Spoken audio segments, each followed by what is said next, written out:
ይከፍታል፣ ይንቀሳቀሳል፣ የሚችለውን ሰበብ ያሟላል።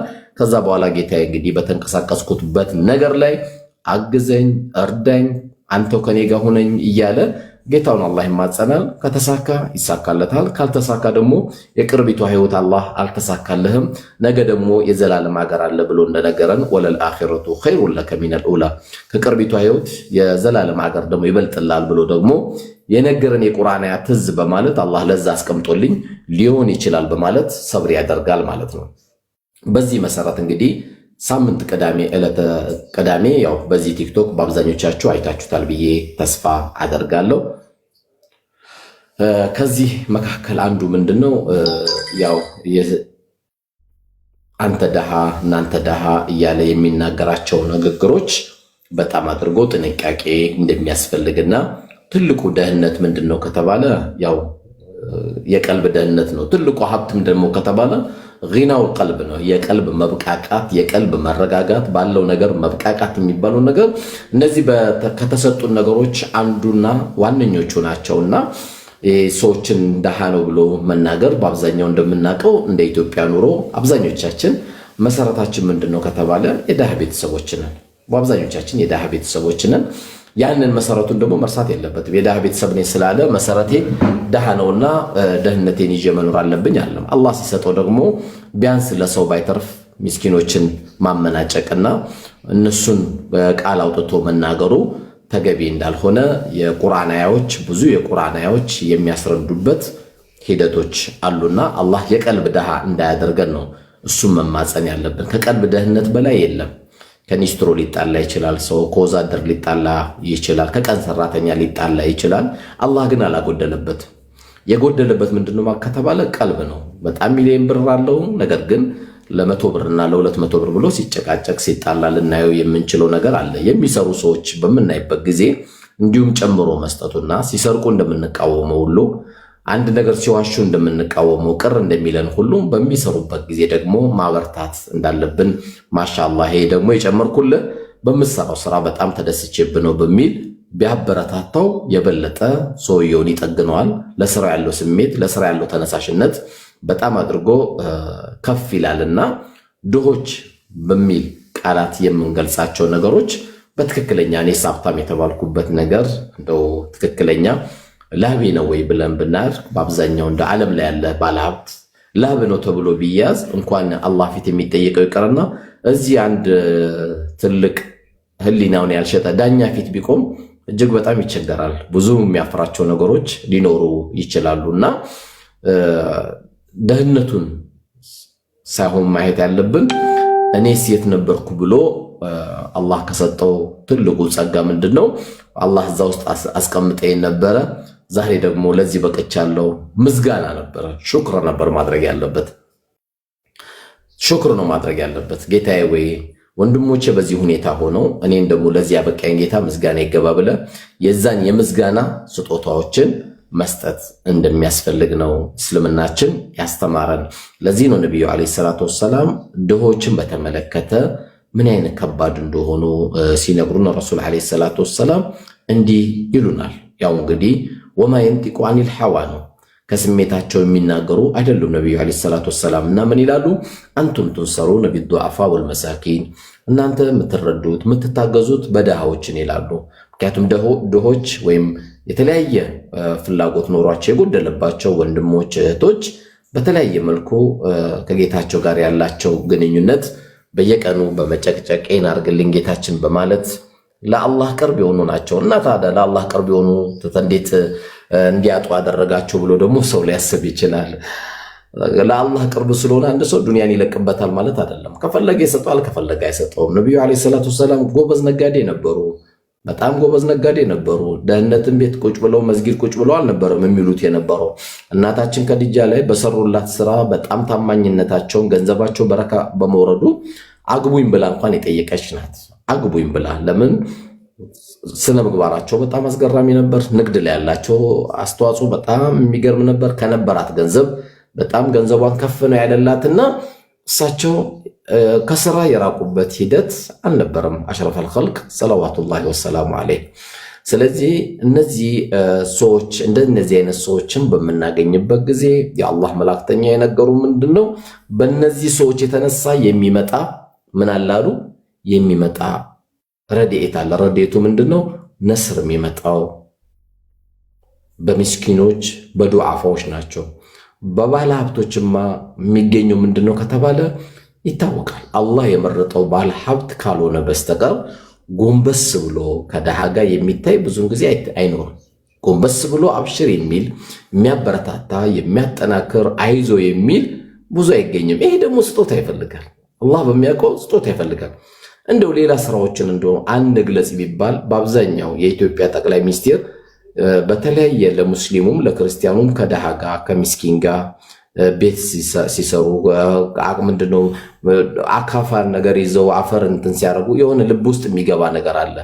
ብዙን ጊዜ የሆነ ከሃይማኖት አባት የምትፈልጋቸው ነገሮችን ሳታገኝ ከእንደዚህ አይነት ሰው ደግሞ ስታገኝ የሰው ልብ ውስጥ ይገባል። በተለይ መሬት ላይ ሲወርድ ከደከመች እናት ጋር ሲታይ፣ ከደከመ ወንድሙ ጋር ከተሰበሩ ልቦች ጋር ሰው ሲታይ በጣም ከፍ ይላል። ከፍታው እየጨመረበት ነው የሚመጣው።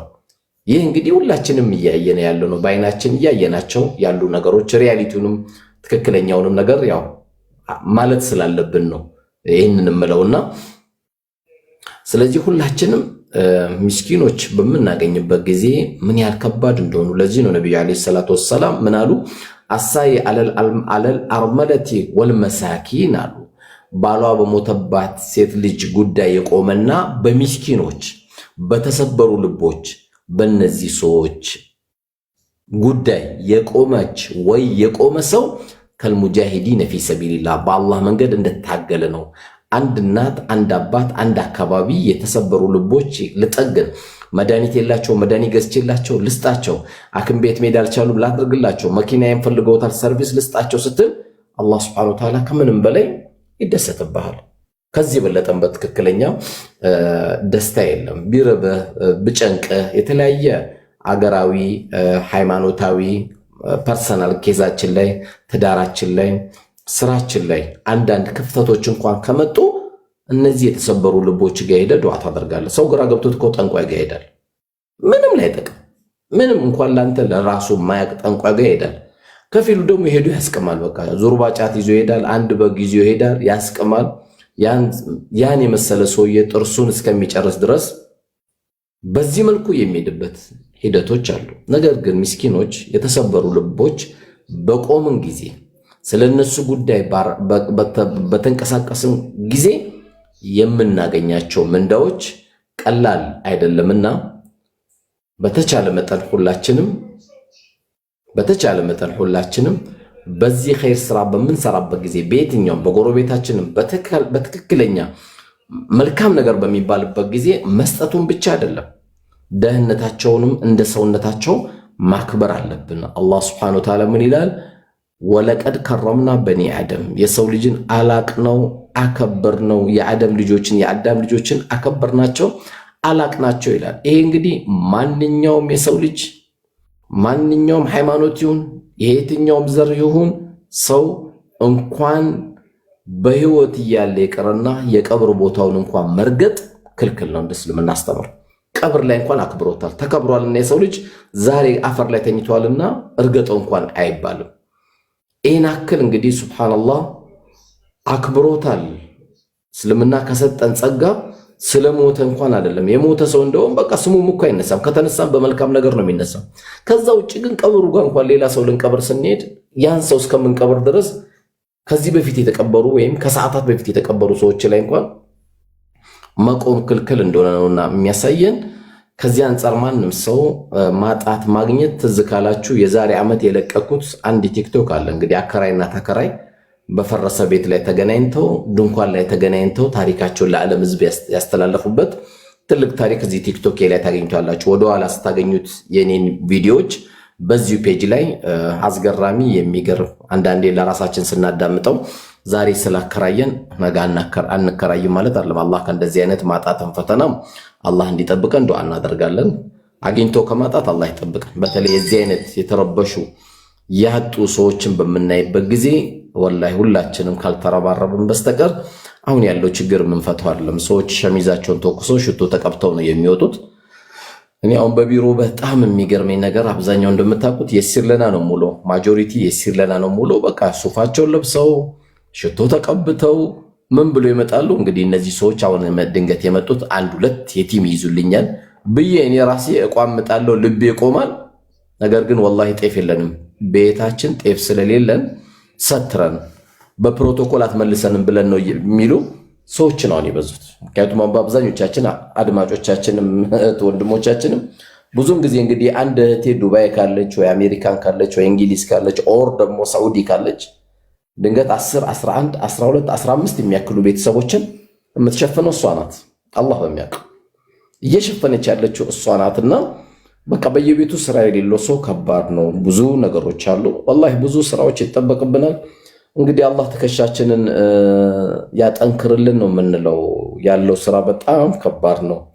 እንደ አገር፣ እንደ ሃይማኖት፣ እንደ ቤተሰብ፣ እንደ ጎረቤት፣ እንደ ሰፈር ስናስበው እንግዲህ እኔ ምን አገባኝ እኔ ስለሰው ቀድጄ ልልበሰው ካለ እውነት ነው ራሱ ተቀዶ አልቋል። ሰውዬ እንዲህ የሚል ሰው ካለ ማለት ነው።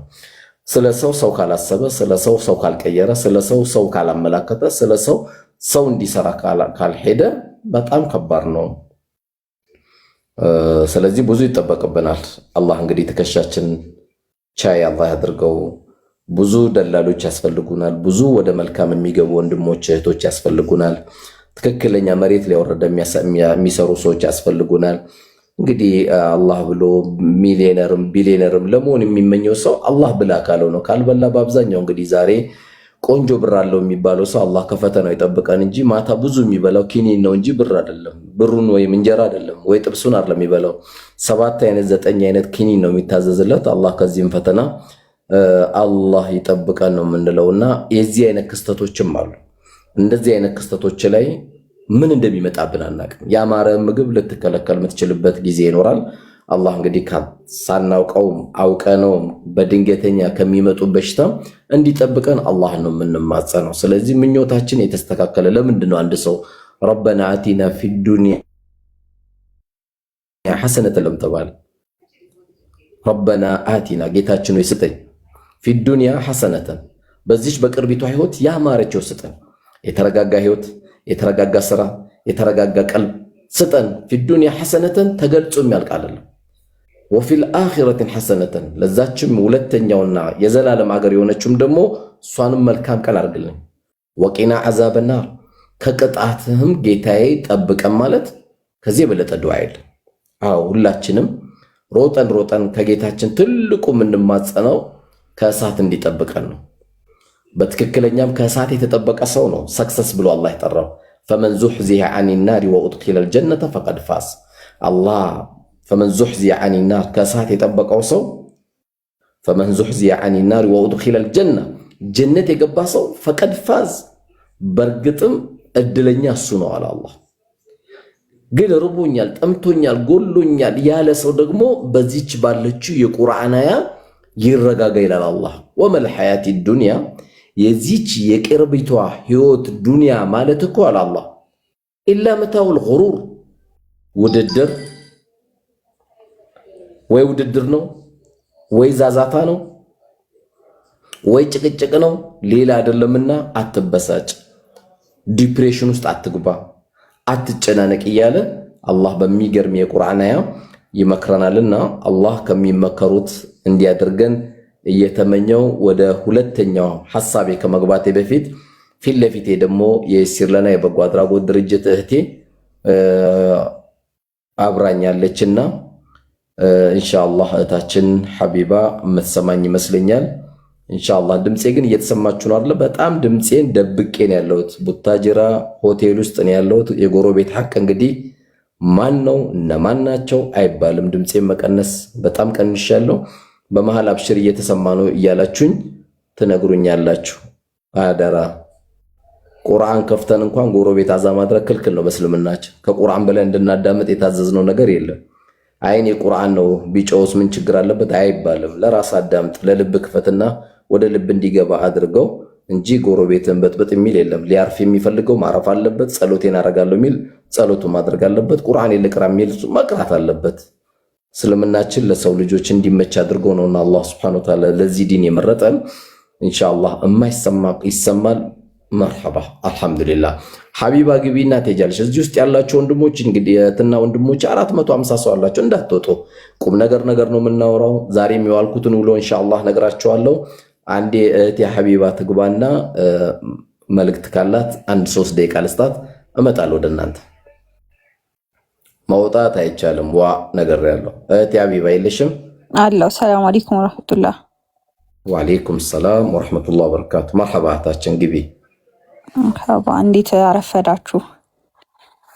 አልহামዱሊላህ። እንዴት አረፈርሽ? ሰላም ዋልሽ? አላህ አልহামዱሊላህ። ያው አድካሚ ቀን ነው ዛሬ ያሳለፋችሁት። ቲክቶክም ላይ እንግዲህ የቲክቶክ ቤተሰቦች አይተውታል ብዬ አስባለሁ። 2 ቀናት ትናንትናም ዛሬም ያው በድካም ደግሞ ቤተሰቦቻችን ማስታወስ አለብን ብለህ ነው የገባኸውና ያው እነሱ ማያሳፍሩንም ኢንሻአላህ አሉ። እስካሁን ደግሞ የሲለናን ፎሎ ያላደረገ ካለ እዚህ ቤት ውስጥ ሆኖ ከ500 ምናምን ሰዎች እንግዲህ ያላደረገ ካለ አሁን ፎሎ ቢያደርግ የዛሬ ኡስታዝ ውሎ ምን ይመስል ነበር የሚለው በጥቂቱ ያው እንግዲህ የቀን ሙሉ ውሎ በ1 ደቂቃ በምናምን ቪዲዮ ነው የተገለጸው እንጂ ምን ያህል አድካሚ እንደሆነ ይታወቃልና ሙሉን ማቅረብ አንችልም። ተቀንጭቦ ግን የቀረበ አለ። የውሃ ጉድጓዶችን ለማስቆፈር ወደ ክፍለ ሀገር ሄዳችሁ የተሰራ ማለት ነው። ስለዚህ ሁላችሁም ያላችሁ ኢንሻአላህ አትውጡ። እዚሁ ላይቭ ላይ ያላችሁ ሼር እያደረጋችሁ ታብታብ እያደረጋችሁ እንዲሁም ደግሞ የሲለናን ፎሎ ካላደረጋችሁና እስካሁን ድረስ ምን ስራዎችን እየሰራ እንደሆነ ካላያችሁ እየገባችሁ ፎሎ አድርጉ። ኢንሻአላህ ኡስታዝም እስኪ ከቪዲዮ ባሻገር ምን አይነት ውሎ እንደነበረ ዛሬ እንዲሁም ደግሞ ነገም ሌላ ቦታዎች ላይ የውሃ ጉድጓድ ምርቃቶች አሉ ይመስለኛል። ኢንሻአላህ እሱን ከኡስታዝ አንደበት ምን ሰማ ይሆናል። ትናንትናም ዛሬም የነበረ ውሎ ምን እንደሚመስል ኢንሻአላህ እናንተ እስከዛ ድረስ ለሌሎች ሼር እያደረጋችሁ ታፕታፕ ኮፒ ሊንክ እያደረጋችሁ የሲለናን ፎሎ እንዲያደርጉ ኮሜንትም ላይ የሲለናን ፎሎ አድርጉ በማለት በመጻፍ ሁላችሁም የገባችሁ አዳዲስ ሰዎች ደግሞ ፎሎ በማድረግ አብሮነታችሁን አሳዩን። ኡስታዝ ያው ያባኛል ድካም ላይ ነህ፣ ግን ለቤተሰቦቻችን እስኪ በትንሹ እንደው ይሄን 2 ቀን ምን ይመስል እንደነበረ በክፍለ ሀገር የነበረው የውሃ ጉድጓድ ቁፋሮ ማስመረቂያው እዛ አካባቢ እንግዲህ ብዙ ጊዜ እናቶች ረጅም ርቀት ሄደው ነው የሚቀዱት። እሱንም ንጹህ የሆነ ውሃ አይደለምና ውሃ ደግሞ ያው ለሰው ልጅ ለመኖር ከሚያስፈልጉት ነገሮች ውስጥ